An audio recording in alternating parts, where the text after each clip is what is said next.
Hello friends, welcome to the YouTube channel study record. Friends, आज हम discuss करने वाले हैं 16 जनवरी 2019 के करंट अफेयर्स के ऊपर। फ्रेंड्स, हम लोग करंट अफेयर्स पर इसलिए डिस्कस करते हैं क्योंकि हमारे एग्जाम पॉइंट ऑफ व्यू से जो करंट अफेयर्स का वेटेज है वो 10 से 15 क्वेश्चन हर एग्जाम की शिफ्ट में करंट अफेयर्स से पूछे ही जाते हैं। और अब जो करंट अफेयर्स का वेटेज हो गया हमारे एग्जाम पॉइंट ऑफ व्यू से वो बहुत ही ज़्यादा बढ़ गया है, इसलिए फ्रेंड्स हम डेली करंट अफेयर्स पर डिस्कस कर रहे हैं। फ्रेंड्स, अगर आपने पहली बार इस चैनल पर विजिट किया, चैनल को सब्सक्राइब नहीं किया है तो चैनल को आप सब्सक्राइब जरूर कर लीजिए और इस तरीके के बेल आइकन को जरूर प्रेस कर लें, जिससे मैं जो भी वीडियो अपलोड करूंगा तो उसका नोटिफिकेशन आप तक पहुंच जाएगा। और फ्रेंड्स, मैंने डिस्क्रिप्शन में टेलीग्राम ग्रुप की लिंक दे दी है, आप टेलीग्राम ग्रुप पर ज्वाइन हो जाइए, वहां पर आपको सारी पीडीएफ एक साथ अवेलेबल मिल जाएगी। फ्रेंड्स, आज का सेशन हम डिस्कस करने वाले हैं करंट अफेयर्स के ऊपर 16 जनवरी 2019 के। लास्ट वीडियो में हमने क्विज के क्वेश्चन को देखा था, उसका आंसर हमें आज डिस्कस करना था। तो क्विज का क्वेश्चन था, हाल ही में कौन वैश्विक एयरलाइन सुरक्षा और उत्पाद रेटिंग एजेंसी airlineratings.com द्वारा 2018 के लिए लॉन्च की गई उत्पाद श्रेणी की सूची में सबसे ऊपर है? तो फ्रेंड्स, इसका answer option number C, Jet Airways. Jet Airways इसका राइट आंसर हो जाएगा। ऑप्शन नंबर सी इसका राइट आंसर हो जाएगा और सभी लोगों ने कमेंट बॉक्स में सही आंसर किया है। वैश्विक एयरलाइन सुरक्षा और उत्पाद रेटिंग एजेंसी airlineratings.com द्वारा 2018 के लिए एयरलाइन सुरक्षा और उत्पाद रेटिंग लॉन्च की गई और जेट एयरवेज पूर्ण सेवा वाहक श्रेणी में 7/7 के स्कोर के साथ उत्पाद श्रेणी की सूची में सबसे ऊपर है, 7 में से 7। तो ये आपको याद रखना है, जेट एयरवेज पूर्ण सेवा वाहक श्रेणी में 7 में से 7 के स्कोर के साथ उत्पाद श्रेणी की सूची में सबसे ऊपर है।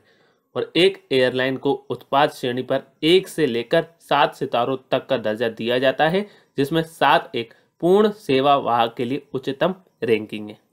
ठीक है फ्रेंड्स, तो ये आपको याद रखना है। तो एक बार और हम देख लेते हैं, वैश्विक एयरलाइन सुरक्षा और उत्पाद रेटिंग एजेंसी airlineratings.com द्वारा 2018 के लिए एयरलाइन सुरक्षा और उत्पाद रेटिंग लॉन्च की गई थी और जेट एयरवेज पूर्ण सेवा वाहक श्रेणी में 7 में से 7 के स्कोर के साथ उत्पाद श्रेणी की सूची में सबसे ऊपर है। और एक एयरलाइन को उत्पाद श्रेणी पर 1 से लेकर 7 सितारों तक का दर्जा दिया जाता है, जिसमें 7 एक पूर्ण सेवा वाहक के लिए उच्चतम रैंकिंग है। ठीक है फ्रेंड्स, चलिए स्टार्ट करते हैं हम हमारा आज का सेशन। फर्स्ट पॉइंट है, हाल ही में 9वीं आधुनिक कृषि पर अंतर्राष्ट्रीय सूक्ष्म सिंचाई सम्मेलन कहाँ आयोजित किया जाएगा? तो फ्रेंड्स, इसका आंसर है option number D, Maharashtra. Maharashtra इसका राइट आंसर हो जाएगा। ऑप्शन नंबर डी इसका राइट आंसर हो जाएगा। 9वां आधुनिक कृषि पर अंतर्राष्ट्रीय सूक्ष्म सिंचाई सम्मेलन महाराष्ट्र के औरंगाबाद में, ये भी आप याद रखेंगे, महाराष्ट्र में कहाँ पर? औरंगाबाद। महाराष्ट्र के औरंगाबाद में 16 जनवरी से 18 जनवरी तक, 16 जनवरी से 18 जनवरी 2019 तक आयोजित किया जाएगा। और इसका आयोजन जल संसाधन, नदी विकास और गंगा कायाकल्प मंत्रालय द्वारा किया जाता है।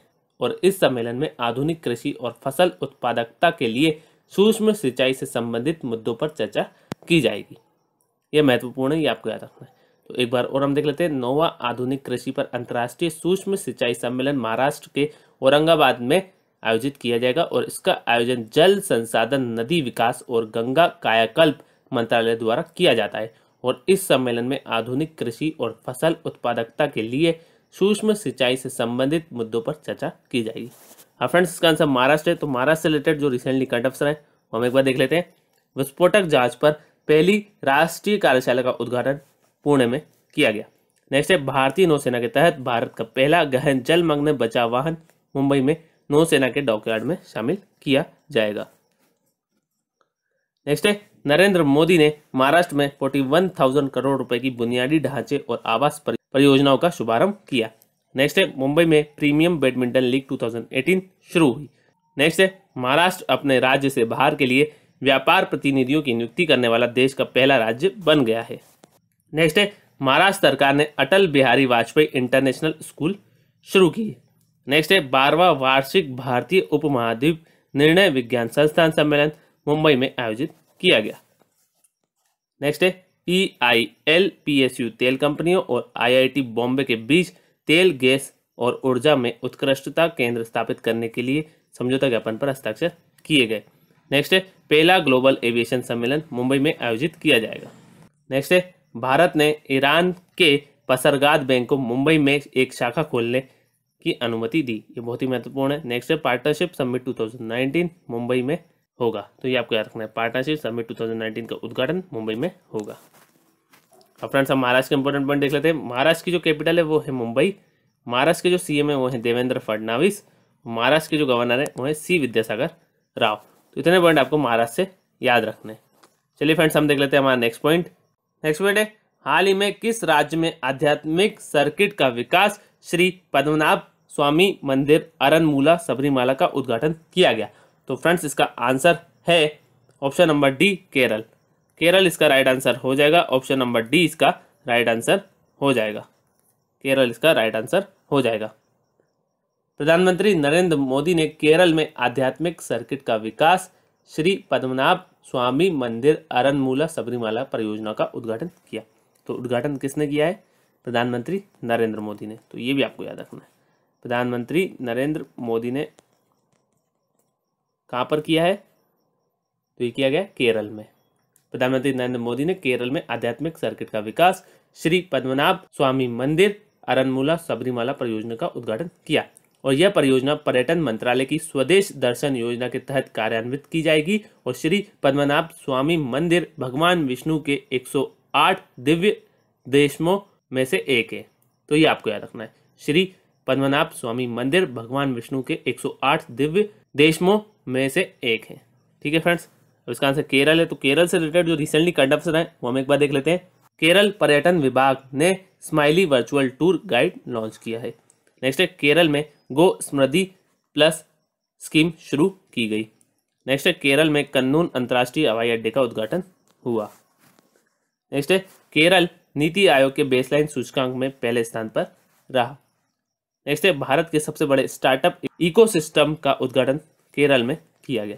हमने हाल ही में डिस्कस किया, तो बहुत ही महत्वपूर्ण है। अब फ्रेंड्स हम केरल के इंपॉर्टेंट पॉइंट देख लेते हैं। केरल की जो कैपिटल है वो है त्रिवेंद्रपुरम। केरल के जो सीएम है वो है पिनाराई विजयन। केरल के जो गवर्नर है वो है पी सदाशिवम। इतने पॉइंट आपको केरल से याद रखने। चलिए फ्रेंड्स हम देख लेते हैं हमारा नेक्स्ट पॉइंट। नेक्स्ट पॉइंट है, भारतीय सेना दिवस कब मनाया जाता है? तो फ्रेंड्स इसका आंसर है ऑप्शन नंबर सी, 15 जनवरी। 15 जनवरी इसका राइट आंसर हो जाएगा। ऑप्शन नंबर सी इसका राइट आंसर हो जाएगा।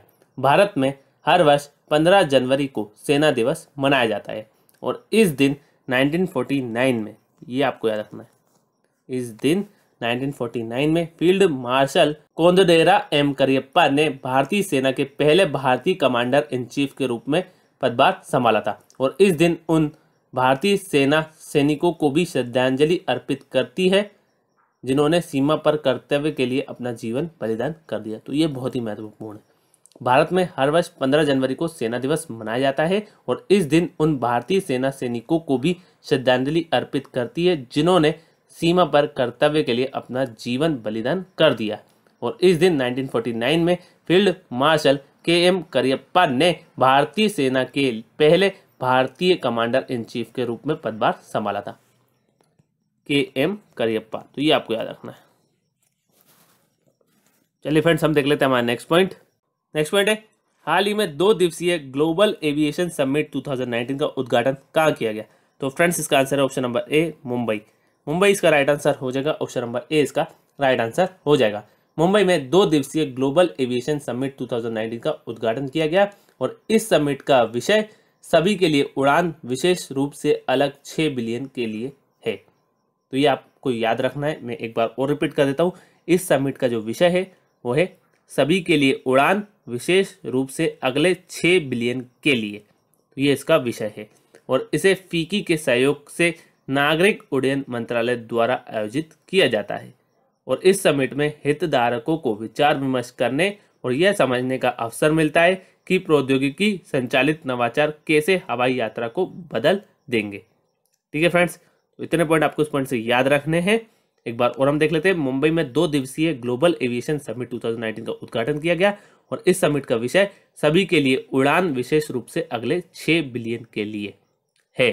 इसे फीकी के सहयोग से नागरिक उड्डयन मंत्रालय द्वारा आयोजित किया जाता है और इस समिट में हितधारकों को विचार विमर्श करने और यह समझने का अवसर मिलता है कि प्रौद्योगिकी संचालित नवाचार कैसे हवाई यात्रा को बदल देंगे। अब फ्रेंड्स इसका आंसर मुंबई है। तो मुंबई कहाँ पर है? महाराष्ट्र में। तो महाराष्ट्र के कुछ पॉइंट्स जो रिसेंटली करंट अफेयर्स रहे हैं ऊपर डिस्कस कर चुके हैं, और जो करंट अफेयर्स है महाराष्ट्र से रिलेटेड वो हम यहाँ डिस्कस कर लेते हैं। मुंबई में चौथी नीति आयोग विकास अनुसंधान केंद्र वार्ता आयोजित की गई। नेक्स्ट है केंद्रीय खाद्य प्रसंस्करण उद्योग मंत्री हरसिमरत कौर बादल ने महाराष्ट्र के दूसरे मेगा फूड पार्क का उद्घाटन किया। नेक्स्ट है खेलो इंडिया यूथ गेम्स का दूसरा संस्करण पुणे में आयोजित किया जाएगा। नेक्स्ट है देश का पहला उल्लू महोत्सव भारतीय उल्लू महोत्सव पुणे में आयोजित किया गया। नेक्स्ट है विश्व सीमा शुल्क संगठन के 3 दिवसीय पॉलिसी कमीशन का 80वां सत्र मुंबई में आयोजित किया गया। नेक्स्ट है बहरीन के आर्थिक विकास बोर्ड ने महाराष्ट्र के साथ समझौता ज्ञापन पर हस्ताक्षर किए। नेक्स्ट है पुणे कोर्ट ई भुगतान प्रणाली लॉन्च करने वाली पहली अदालत बन गई है। नेक्स्ट है महाराष्ट्र के मुख्यमंत्री ने स्मार्ट नामक एक अनूठी पहल शुरू की। अब फ्रेंड्स हम महाराष्ट्र के इंपॉर्टेंट पॉइंट देख लेते हैं। महाराष्ट्र की जो कैपिटल है वो है मुंबई, महाराष्ट्र के जो सीएम है वो है देवेंद्र फडणवीस, और महाराष्ट्र के जो गवर्नर है वो है सी विद्यासागर राव। तो इतने पॉइंट आपको महाराष्ट्र से याद रखने। चलिए फ्रेंड्स हम देख लेते हैं हमारा नेक्स्ट पॉइंट। नेक्स्ट पॉइंट है हाल ही में केंद्रीय पर्यावरण मंत्रालय ने किस राज्य में सीताराम लिफ्ट सिंचाई परियोजना के लिए अंतिम पर्यावरण मंजूरी दी है? तो फ्रेंड्स इसका आंसर है option number C Telangana. Telangana इसका राइट आंसर हो जाएगा। ऑप्शन नंबर सी इसका राइट आंसर हो जाएगा। केंद्रीय पर्यावरण मंत्रालय ने तेलंगाना में सीताराम लिफ्ट सिंचाई परियोजना के लिए अंतिम पर्यावरण मंजूरी दी है, और इस परियोजना का उद्देश्य गोदावरी नदी के पानी को तेलंगाना के 3 जिलों की ओर मोड़ना है। तो ये आपको याद रखना है, गोदावरी नदी के पानी को तेलंगाना के 3 जिलों की ओर मोड़ना है, और इस परियोजना का उद्देश्य सिंचाई के लिए पानी उपलब्ध कराना है और साथ ही मौजूदा सिंचाई योजनाओं में से कुछ को समर्थन देना है। तो ये आपको याद रखना है। अब फ्रेंड्स इसका आंसर तेलंगाना है। तो तेलंगाना से रिलेटेड जो रिसेंटली करंट अफेयर्स है वो हम एक बार देख लेते हैं। फेफड़ों के स्वास्थ्य पर 50वां संघ विश्व सम्मेलन 2019 हैदराबाद में आयोजित किया जाएगा। नेक्स्ट है तेलंगाना के MNJ institute of oncology and regional cancer centre का नाम Guinness book of world record में दर्ज हो गया है। तो ये आपको याद रखना है। अब फ्रेंड्स हम तेलंगाना के इंपॉर्टेंट पॉइंट देख लेते हैं। तेलंगाना की जो कैपिटल है वो है हैदराबाद, तेलंगाना के जो सीएम है वो है के चंद्रशेखर राव, और तेलंगाना के जो गवर्नर है वो है ESL नरसिम्हन। इतने पॉइंट आपको तेलंगाना से याद रखने हैं। चलिए फ्रेंड्स हम देख लेते हैं हमारा नेक्स्ट पॉइंट। नेक्स्ट पॉइंट है हाल ही में किस राज्य सरकार ने डॉक्टर हेमंत बिस्वा शर्मा की अध्यक्षता में मंत्रियों का एक समूह बनाया? तो फ्रेंड्स इसका आंसर है option number B Assam. Assam इसका राइट आंसर हो जाएगा। ऑप्शन नंबर बी इसका राइट आंसर हो जाएगा। असम सरकार ने डॉक्टर हेमंत बिस्वा शर्मा की अध्यक्षता में मंत्रियों का एक समूह बनाया है, और यह मंत्रियों का समूह मौजूदा आदिवासी समुदायों के अधिकारों की सुरक्षा के साथ साथ नई अनुसूचित जनजातियों को दिए जाने वाले लाभों के बारे में निर्णय लेने के लिए उपायों की सिफारिश करेगा। और 9 जनवरी 2019 को संविधान आदेश जारी होने के बाद मंत्रियों का एक समूह का गठन किया गया। तो ये भी आपको याद रखना है। और फ्रेंड्स इसका आंसर असम है। तो असम से रिलेटेड जो रिसेंटली करंट अफेयर्स हैं वो हम एक बार देख लेते हैं। DONER मंत्री डॉक्टर जितेंद्र सिंह ने जोरहाट असम में प्रौद्योगिकी सुविधा केंद्र के नए विज्ञान केंद्र की नींव रखी। नेक्स्ट है गुवाहाटी अंतर्राष्ट्रीय फिल्म समारोह का दूसरा संस्करण असम में शुरू हुआ। नेक्स्ट है पूर्वोत्तर के लिए नीति फोरम की दूसरी बैठक गुवाहाटी में आयोजित की गई। नेक्स्ट है असम ने किसानों के कल्याण के लिए 3 योजनाओं की घोषणा की। नेक्स्ट है 12 दिवसीय द्विजिंग महोत्सव का तीसरा संस्करण असम में आयोजित किया जाएगा।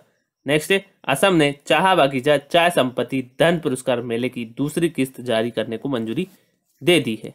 अब फ्रेंड्स हम असम के इंपॉर्टेंट पॉइंट देख लेते हैं। असम की जो कैपिटल है वो है दिसपुर, असम के जो सीएम है वो है सर्बानंद सोनोवाल, और असम के जो गवर्नर है वो है जगदीश मुखी। इतने पॉइंट आपको असम से याद रखने। चलिए फ्रेंड्स हम देख लेते हैं हमारा नेक्स्ट पॉइंट। नेक्स्ट पॉइंट है हाल ही में किसे सेवा में 1 महीने का विस्तार दिया गया है और 15वें वित्त आयोग के सदस्य के रूप में नियुक्त किया गया है? तो फ्रेंड्स इसका आंसर है option number C Ajay Narayan Jha. Ajay Narayan Jha इसका राइट आंसर हो जाएगा। ये प्रश्न बहुत ही इंपॉर्टेंट है। वित्त सचिव अजय नारायण झा को सेवा में 1 महीने का विस्तार दिया गया है और उन्हें 15वें वित्त आयोग के सदस्य के रूप में नियुक्त किया गया है, और उन्होंने शक्तिकांत दास का स्थान लिया है। उन्होंने किसका स्थान लिया है? शक्तिकांत दास का। और अजय नारायण झा मणिपुर केडर के 1982 बैच के भारतीय प्रशासनिक सेवा के अधिकारी हैं। 1982 मणिपुर, तो ये आपको याद रखना है, ठीक है फ्रेंड्स, मणिपुर के। और गुजरात केडर के वरिष्ठ IAS अधिकारी GC मुर्मू को व्यय विभाग का सचिव नियुक्त किया गया है, तो ये भी आपको याद रखना है, ठीक है फ्रेंड्स। तो एक बार और हम देख लेते हैं। वित्त सचिव अजय नारायण झा को सेवा में 1 महीने का विस्तार दिया गया है और उन्हें 15वें वित्त आयोग के सदस्य के रूप में नियुक्त किया गया है और उन्होंने शक्तिकांत दास का स्थान लिया है। और अजय नारायण झा मणिपुर केडर के 1982 बैच के भारतीय प्रशासनिक सेवा के अधिकारी हैं। गुजरात केडर के वरिष्ठ IAS अधिकारी GC मुर्मू को व्यय विभाग का सचिव नियुक्त किया गया, तो ये भी आपको याद रखना है। चलिए फ्रेंड्स, हम देख लेते हैं हमारा नेक्स्ट पॉइंट है, हाल ही में किसने कोलकाता में 40 साल से ऊपर की श्रेणी में 1 लाख मीटर की दूरी करके इंडोर रोइंग में विश्व रिकॉर्ड बनाया? तो फ्रेंड्स, इसका आंसर है option number C, Shakeel Ahmed. Shakeel Ahmed इसका राइट आंसर हो जाएगा। ऑप्शन नंबर C इसका राइट आंसर हो जाएगा। एशियन कप के स्वर्ण पदक विजेता शकील अहमद ने कोलकाता में 40 से अधिक वर्षों की श्रेणी में 1 लाख मीटर की दूरी पूरी करके इंडोर रोइंग में विश्व रिकॉर्ड बनाया और उन्होंने 10 घंटे में 1 लाख मीटर की कृत्रिम दूरी तय करने की उपलब्धि हासिल की। कितने घंटे में? 10 घंटे में, ठीक है फ्रेंड्स। और उन्होंने 13 जनवरी 2019 को सॉल्ट लेक स्टेडियम परिसर में अपनी रिकॉर्ड इंडोर रोइंग उपलब्धि शुरू की, तो ये भी आपको याद रखना है। एक बार और हम देख लेते हैं। एशियन कप के स्वर्ण पदक विजेता शकील अहमद ने कोलकाता में 40 से अधिक वर्षों की श्रेणी में 1 लाख मीटर की दूरी पूरी करके इंडोर रोइंग में विश्व रिकॉर्ड बनाया और उन्होंने 10 घंटे में 1 लाख मीटर की कृत्रिम दूरी तय करने की उपलब्धि हासिल की, ठीक है फ्रेंड्स। नाम आपको याद रखना है, शकील अहमद। चलिए फ्रेंड्स, हम देख लेते हैं हमारा नेक्स्ट पॉइंट है, हाल ही में किसने फिलिप कोटलर प्रेसिडेंशियल पुरस्कार प्राप्त किया? तो फ्रेंड्स, इसका आंसर है option number C, Narendra Modi. Narendra Modi इसका राइट आंसर हो जाएगा। ऑप्शन नंबर C इसका राइट आंसर हो जाएगा। प्रधानमंत्री नरेंद्र मोदी ने पहली बार फिलिप कोटलर प्रेसिडेंशियल पुरस्कार प्राप्त किया और यह पुरस्कार व्यक्तियों, लाभ और ग्रह की ट्रिपल बॉटम लाइन पर केंद्रित है और नरेंद्र मोदी राष्ट्र के लिए उनके उत्कृष्ट नेतृत्व के लिए चुना गया है और नरेंद्र मोदी को राष्ट्र के लिए उनके उत्कृष्ट नेतृत्व के लिए चुना गया है। और pro Philip Kotler Northwestern University Kellogg School of Management में मार्केटिंग के विश्व प्रसिद्ध प्रोफेसर हैं, प्रो फिलिप कोटलर, तो ये भी आपको याद रखना है। तो एक बार और हम देख लेते हैं। प्रधानमंत्री नरेंद्र मोदी ने पहली बार फिलिप कोटलर प्रेसिडेंशियल पुरस्कार प्राप्त किया और यह पुरस्कार व्यक्तियों, लाभ और ग्रह की ट्रिपल बॉटम लाइन पर केंद्रित है और नरेंद्र मोदी को राष्ट्र के लिए उनके उत्कृष्ट नेतृत्व के लिए चुना गया है। और pro Philip Kotler Northwestern University Kellogg School of Management में मार्केटिंग के विश्व प्रसिद्ध प्रोफेसर हैं, तो ये भी आपको याद रखना है। अब फ्रेंड्स, इसका आंसर नरेंद्र मोदी है। तो नरेंद्र मोदी से रिलेटेड जो रिसेंटली करंट अफेयर है वो हम देख लेते हैं। नरेंद्र मोदी ने यह घोषणा की कि भारत 2022 में G20 शिखर सम्मेलन की मेजबानी करेगा। नेक्स्ट है, नरेंद्र मोदी ब्रह्मपुत्र नदी पर बोगीबील पुल का उद्घाटन करेंगे। नेक्स्ट है, नरेंद्र मोदी महाराष्ट्र में 41,000 करोड़ रुपए की बुनियादी ढांचे और आवास परियोजनाओं का शुभारंभ किया, नरेंद्र मोदी ने। नेक्स्ट है, नरेंद्र मोदी ने coffee table book Timeless Laxman का विमोचन किया। नेक्स्ट है, भारत की सबसे तेज ट्रेन 18 को 29 दिसंबर 2018 को वाराणसी से नरेंद्र मोदी के द्वारा ध्वजांकित किया गया। नेक्स्ट है, नरेंद्र मोदी पेराद्वीप हैदराबाद पाइपलाइन उत्पाद परियोजनाओं की नींव रखेंगे। नेक्स्ट है, प्रधानमंत्री नरेंद्र मोदी ने उड़ीसा में 1817 के पाइका विद्रोह पर एक स्मारक डाक टिकट और एक सिक्का जारी किया। नेक्स्ट है, प्रधानमंत्री नरेंद्र मोदी ने अटल बिहारी वाजपेयी के सम्मान में 100 रुपए का सिक्का जारी किया। इतने पॉइंट आपको इस पॉइंट से याद रखने हैं। चलिए फ्रेंड्स, हम देख लेते हैं हमारा नेक्स्ट पॉइंट है, हाल ही में पुणे महाराष्ट्र में आयोजित खेलो इंडिया यूथ गेम्स में एस रुद्रमायन ने भारोत्तोलन में कौन सा पदक जीता? तो फ्रेंड्स, इसका आंसर है ऑप्शन नंबर A, स्वर्ण पदक जीता। तो ये आपको याद रखना है। भारोत्तोलक एस रुद्रमायन ने पुणे महाराष्ट्र में खेलो इंडिया यूथ गेम्स में कुल 269 किलोग्राम वजन उठाकर स्वर्ण पदक जीता। कितने किलोग्राम वजन उठाकर? 269 किलोग्राम वजन उठाकर, तो ये आपको याद रखना है। और ये कहाँ के हैं? ये है तमिलनाडु के। तमिलनाडु के, तो ये आपको याद रखना है। ठीक है फ्रेंड्स। और बालिकाओं की अंडर 21 श्रेणी में तमिलनाडु की एस दर्शनी ने भारोत्तोलन में स्वर्ण पदक जीता, तो ये भी आपको याद रखना है। और उन्होंने 192 किलोग्राम वजन उठाया, तो ये भी आपको याद रखना है। तो एक बार और हम देख लेते हैं। भारोत्तोलक एस रुद्र माया ने पुणे महाराष्ट्र में खेलो इंडिया यूथ गेम्स में कुल 269 किलोग्राम वजन उठाकर स्वर्ण पदक जीता, और ये तमिलनाडु के। और बालिकाओं की अंडर 21 श्रेणी में तमिलनाडु की एस दर्शनी ने भारोत्तोलन में स्वर्ण पदक जीता, और उन्होंने 192 किलोग्राम वजन उठाया। ठीक है फ्रेंड्स, चलिए अब देख लेते हैं हमारा आज का क्विज का क्वेश्चन। आज का जो क्विज का क्वेश्चन है वो है, हाल ही में किस ट्रैफिक पुलिस ने एक सड़क सुरक्षा रोबोट को सेवा में शामिल किया। तो फ्रेंड्स, इसका आंसर आप मुझे कमेंट बॉक्स में कमेंट करके बताएंगे। नेक्स्ट वीडियो में हम इस क्विज के आंसर को डिस्कस करेंगे। आई होप फ्रेंड्स आप सभी को ये वीडियो पसंद आया होगा। अगर फ्रेंड्स आपको ये वीडियो पसंद आया तो लाइक जरूर करें, शेयर करें अपने फ्रेंड्स के साथ, और अगर आपने चैनल को सब्सक्राइब नहीं किया तो चैनल को सब्सक्राइब जरूर कर लीजिए, और इस तरीके के बेल आइकन को जरूर प्रेस कर लें, जिससे मैं जो भी वीडियो अपलोड करूंगा तो उसका नोटिफिकेशन आप तक पहुंच जाएगा। Thank you friends for watching, have a nice day, thank you.